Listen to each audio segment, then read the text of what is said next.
Magandang hapon po sa ating mga kababayan. Naandito po ako sa Navali. Kasama ko po yung misis ko. Ma, hi naman dyan. Hello. Kasi may binili lang po ako kasi totoo lang po, birthday po ng anak ko ngayong araw, November 23. 23 na rin siya, ano ma? Jonathan, happy birthday sa'yo. Lagi mong tatandaan na yung mga pangaral namin sa'yo, lagi mong isa sa isip para sa iyong kinabukasan. At alam ko, naniniwala naman ako sa'yo na pagbubutihin mo yung pag-aaral at magtatapos ka. Lagi mo pinapangako sa amin na mama mo, sa akin na magtatapos ka. At alam ko naman na gagawin mo yun. Kaya Tan, God bless sa'yo ha. Kahit konti lang handa, kasi may pandemic ngayon, hindi tayo makapaghanda ng marami dahil At least may raos. Ma, ikaw batiin mo yung anak mo. Nabati ko na. Kaya sa darating pa mga araw, pagbutihin mo, kasi magkakapamilya ka para sa iyong kinabukasan. Pauwi na po kami dahil Happy birthday na. Mamaya na tayo maghanda ng madami pag ikaw ay gumraduate na ng college.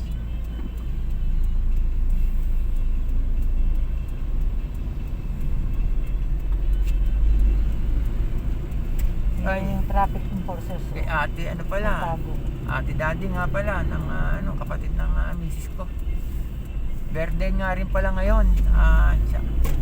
Shoutout naman ate. Day, happy birthday! Happy birthday ha. At sana marami ka pang birthday na dumating at maging malusog ka. Laging malayo sa kapahamakan.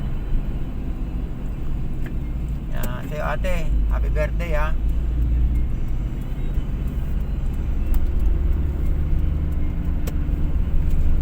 Ilan taon si ate? 77.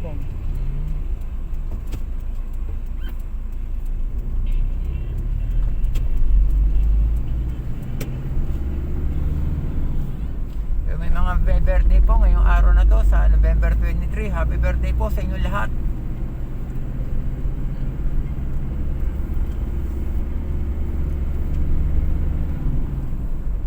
Ay, saka pala. Sino ba ang kasabay pa ni Jonathan na may birthday? Sa 28 pa kay Loy.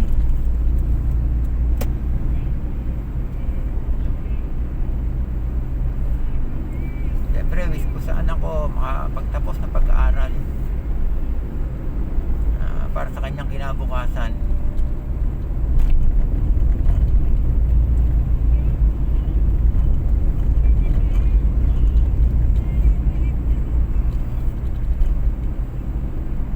Lagi lang mag-aral na mabuti, mag-aral.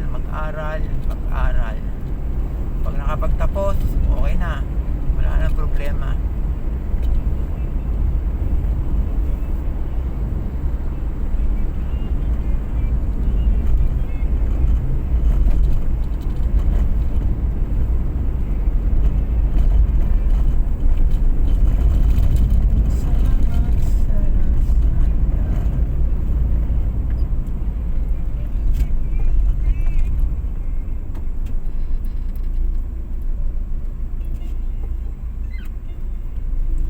Hanggang dito na lang po yung video ko po.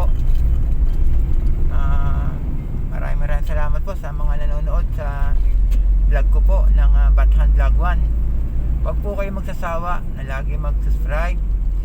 Pakipindot lang po yung bell po para lagi niyo pong mapapanood yung video ko. At marami po kayong makikita kahit pa paano makakapulutan ng aral. Makikita niyo po yung mga ibang lugar, mga balita, mga nangyayari sa ating kapaligiran. At huwag din po kayong makakalimot sa panonood ng Kakampi Mong Batas ni Attorney Batas Mauricio. 6:30 to 8 ng gabi po, araw-araw, Monday to Friday. kay Attorney Batas Mauricio, sina Ma'am Elvira Gan, DJ Philip, Pastora Kay, Pastora Arsenias Laganas, at yung lingkod po si Jojo Bathan po, kasama rin po din doon. Pwede kayong humingi po ng mga payong legal tungkol po sa batas. Huwag po kayo mahiyang humingi ng payong legal, at amin po kayong pagbibigyan. At inuulit ko po, happy birthday sa anak ko, kay Jonathan Bathan, at God bless sa'yo. Maraming salamat po sa ating lahat.